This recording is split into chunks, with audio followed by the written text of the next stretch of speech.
course. Today we're just gonna cover various parts of AI. We're gonna talk about the key components of AI, talk about AI models, the capabilities of AI, prompt building, and the assignment. So, starting with what is AI? AI is artificial intelligence, but there's more to it than just this definition. So, what exactly does a machine have to be AI?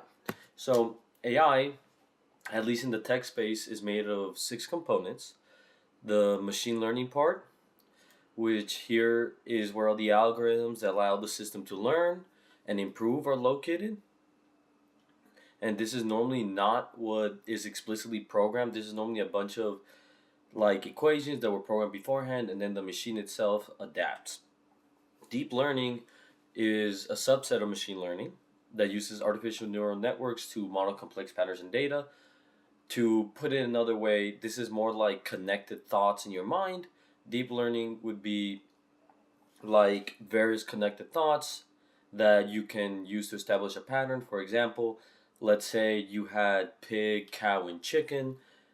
You could connect those thoughts to a farm or wildlife, and that allows you to connect the dots when you're thinking of more abstract things.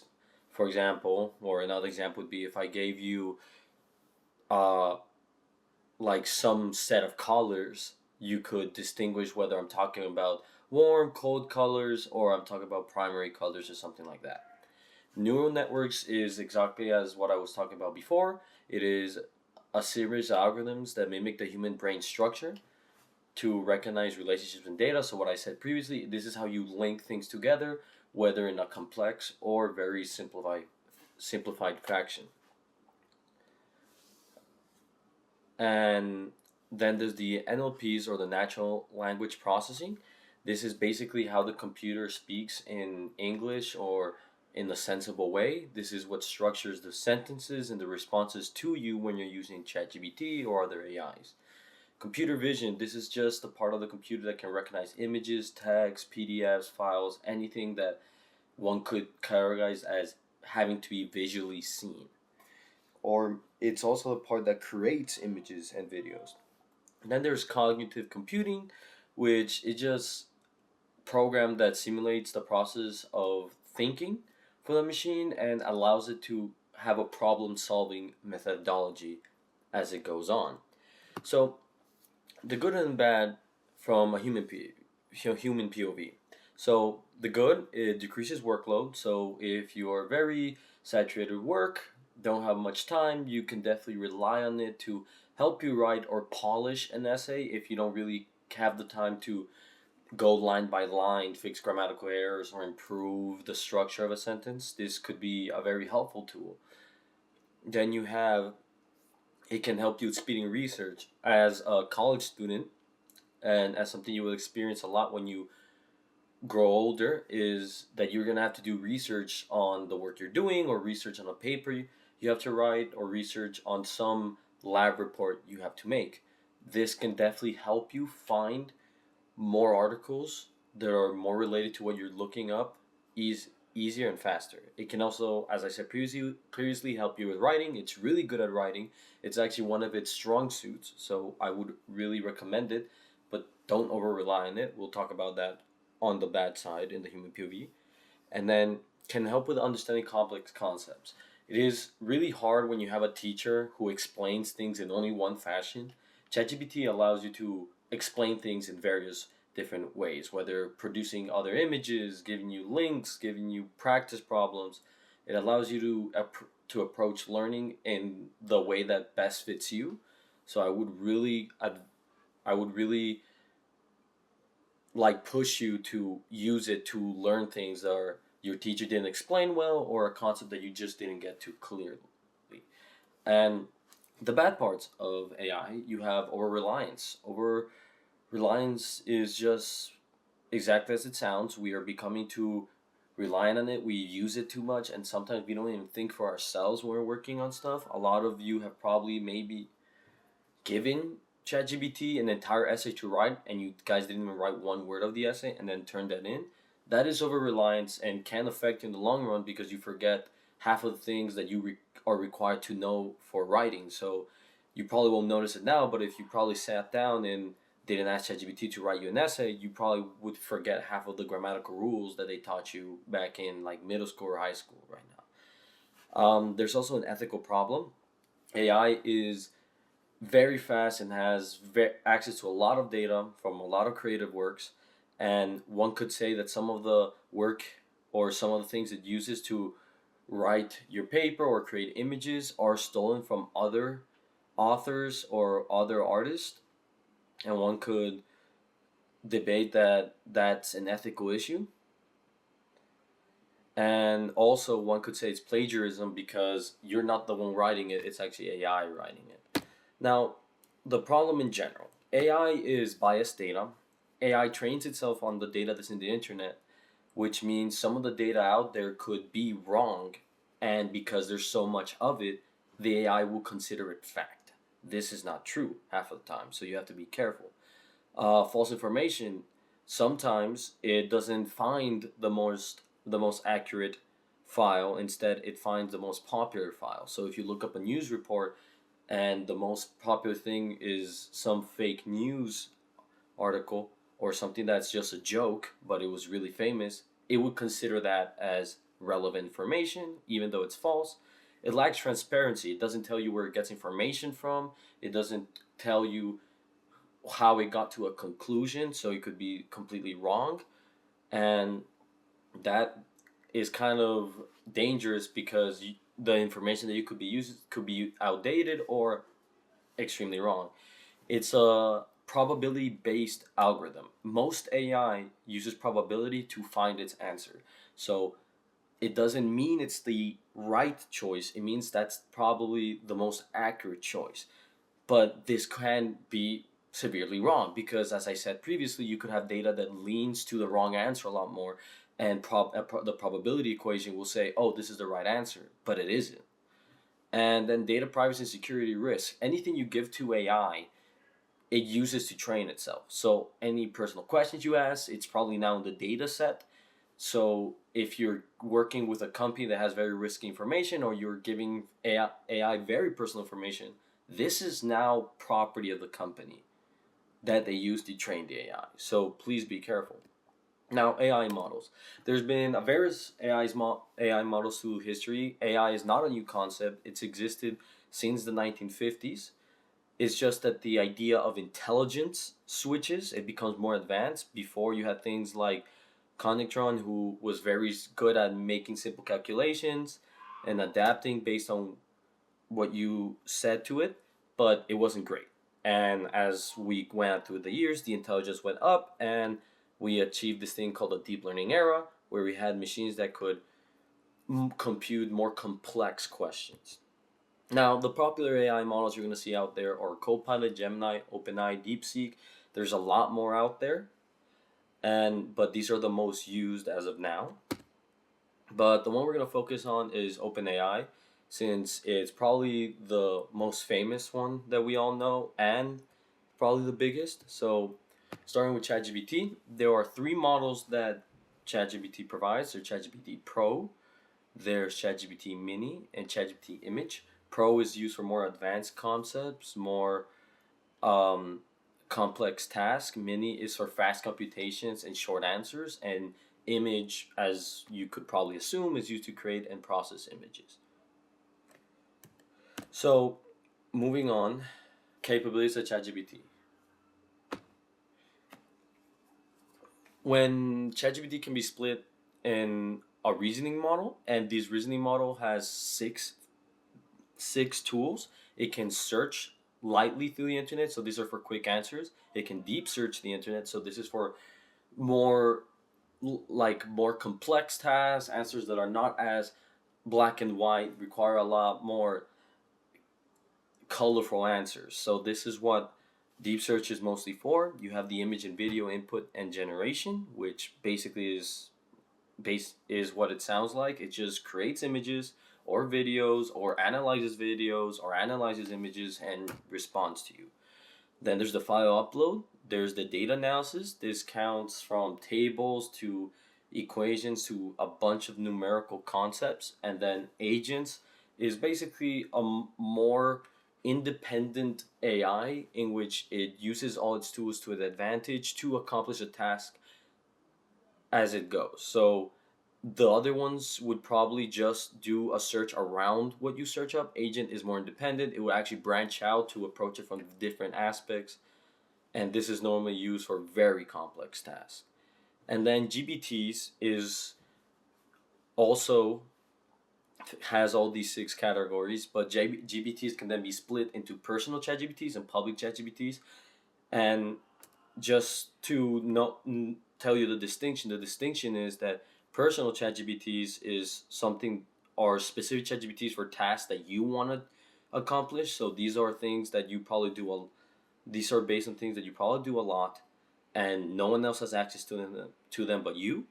And the public ChatGPTs are created by other people and complete a bunch of like specific tasks based on what that person designed it for, but it's open for the public. So starting with ChatGPT capabilities, you're gonna find the search or deep search in various manners. It's changing throughout the years.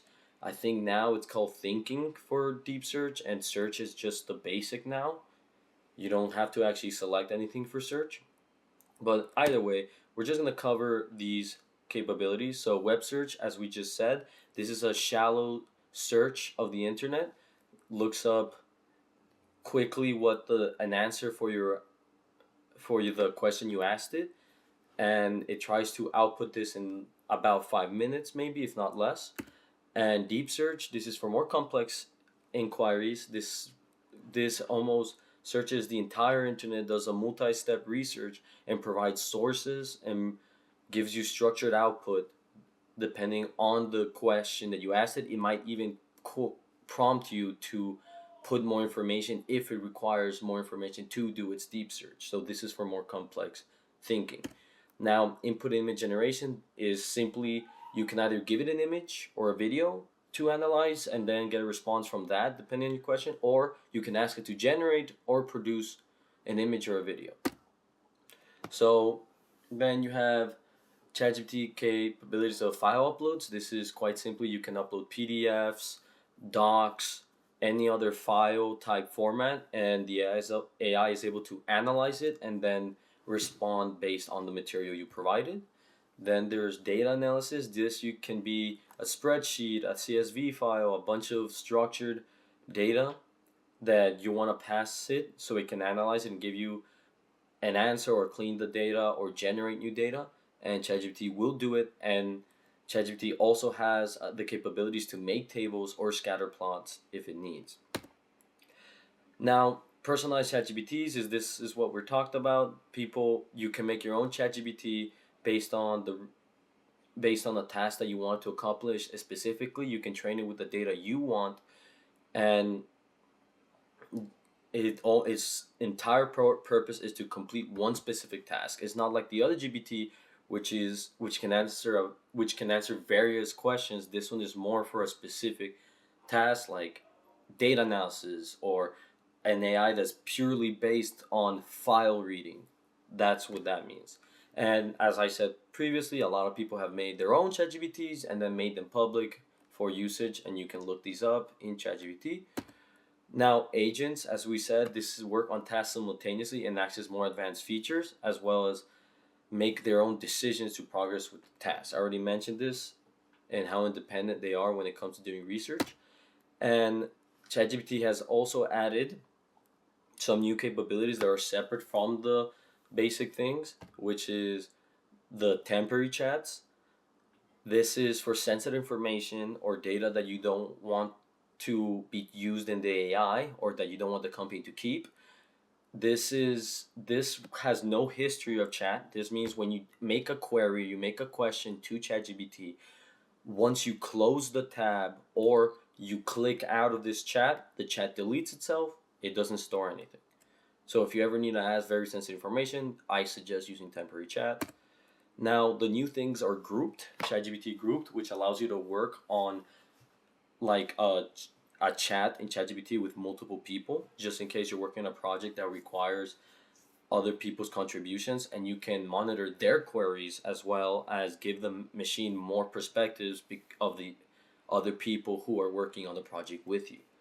The other thing is into ChatGPT integration, where ChatGPT is now able to integrate itself with various apps, even if that app doesn't have ChatGPT with it. I once used it to connect it to Spotify and generate a playlist for me. So it's very powerful. They're adding more apps that can pair with ChatGPT, and that's definitely a tool that's gonna grow as time goes. And then there's ChatGPT Personalized, which now ChatGPT allows you to modify a bunch of things from it, from giving notifications, changing the language, the color of the accents, or even the way it speaks to you. You can even change its mannerisms if you want. And yeah, it's really cool. You can also control like the data you give it, or other security checks, or parental control if you have kids using ChatGPT. And yeah, it's really cool. Now, prompt building. This is going to be very long, and prompt building is simply based off all these tools that we gave you, and you have to take in consideration that all these tools should be used correctly, because if you're searching for something that needs to be highly accurate and you use web search, there's a good chance that what you get might not have enough nuance to it, or it's incorrect completely. So make sure you use the correct tool. So let's get into the prompt building. So for prompt building, there's definitely a structure according to ChatGPT. There's an identity, which describes the purpose of the writing style, the instruction, which basically is what you want the machine to do and how you want it to generate the response, and what other extra like things you want it to follow. Like, I don't want you to change this, or I don't want you to access these sites because they're not trustworthy.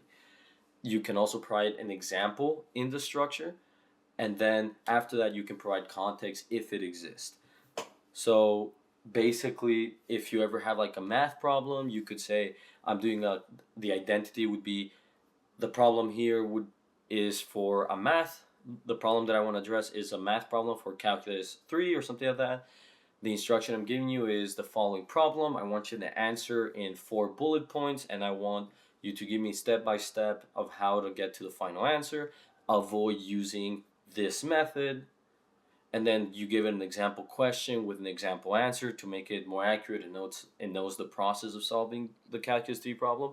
And if there's a context, like this is for UW-Madison engineering, this can help you get a more accurate answer, a better structured answer, and one that makes more sense to you. There's also something called XML tags. So ChatGPT has a really hard time distinguishing between context, problem, and instructions. So if you could add these little tags, as you can see, this use query in these little like brackets, and then this other use query, if you can delineate or like separate the text and put these tags on it, like this is the instruction, this is the context with these tags, it makes it easier for the AI to understand what are the separate parts of your prompt. Now, there's new things when it comes to ChatGPT prompting, or new techniques. One of them is meta prompting. You see, when you ask ChatGPT a question and it gets the wrong answer, ChatGPT knows what information it needs to be accurate. So if it gets the wrong answer, don't give up. Ask it, what information do you need from me to make your answer more accurate, or to clear up some information. And the machine knows what it needs, and it will ask you to provide the following files, the following solution, or anything else it needs. If you provide that, it can help you solve something way faster in the next time, and as well as way more accurate. Then prompt effort level. If you're working on a task and there's various effort levels that you want to put on the question, for example, in the calculus problem that I had, if you wanted a low effort level for the different integration principles, or and you want a high effort on the explanation, you could split it like that. Say, like, I want low effort on the integration principles, but I want high effort on the explanations of how we get to the final answer. And you can split the effort on the prompt. As you can see, there's an example here. Utilize medium effort to find the answer. Then there's self-reflection. If ChatGPT can look at its own answers, you have to take this in consideration, because if it gets a wrong answer, you can ask it to self-reflect on the answer And you can even say yourself, reflect on the answer because this was wrong. And it can reflect as many times as you want, as well as reflect in specific parts of its answer if you need it. Now, there's another prompt technique where, since ChatGPT's query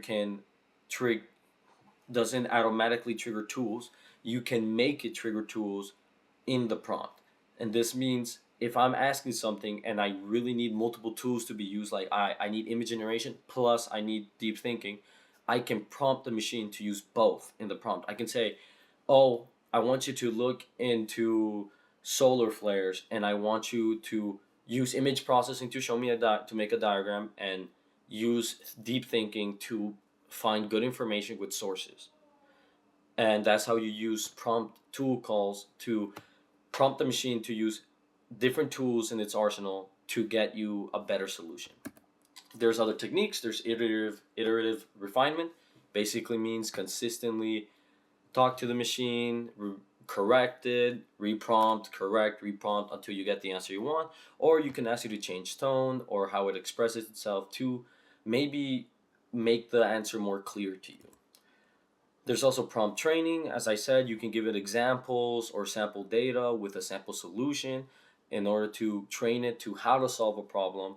And this is only in the case where it consistently fails or can't seem to find the solution by itself. Okay, for the assignment, you have almost two assignments, but for the first assignment, what you're gonna do is generate a story using ChatGPT. You're gonna need a plot, and you need to use a structure like we showed in the prompts. Then you have to give it a main character of your choice and a location of your choice. All of these has to be in a prompt that's correctly structured, like shown in the slides. And then you're gonna use ChatGPT, one of its tools, to find a very interesting fact, and it must be using one of the tools. You can't just use a normal query. It has to be something like deep thinking or image processing, something. And then the last thing you're gonna do is generate a book cover for your story with ChatGPT images. Now, the second assignment you have is a quiz. It's only a 10-question quiz of what you learned in the slides, and then you're also gonna upload a funny or cool image generated by ChatGPT Sora. Our module, I just want to say that ChatGPT has a lot of good and a lot of bad to it. It has a bunch of tools that can make life easier, teaches information in different fashions, and allow us to explore other creative interests. But I do want to warn you to try to keep the usage of ChatGPT to a minimum. Use it correctly, mostly to like improve the things around you, not to be a crutch for it. So for essays, make sure you make ample time to correct your own grammar, make the changes you need to change, and just ask GPT for maybe better wording or things like that. But use it as something to improve your work, not as a foundation to your work.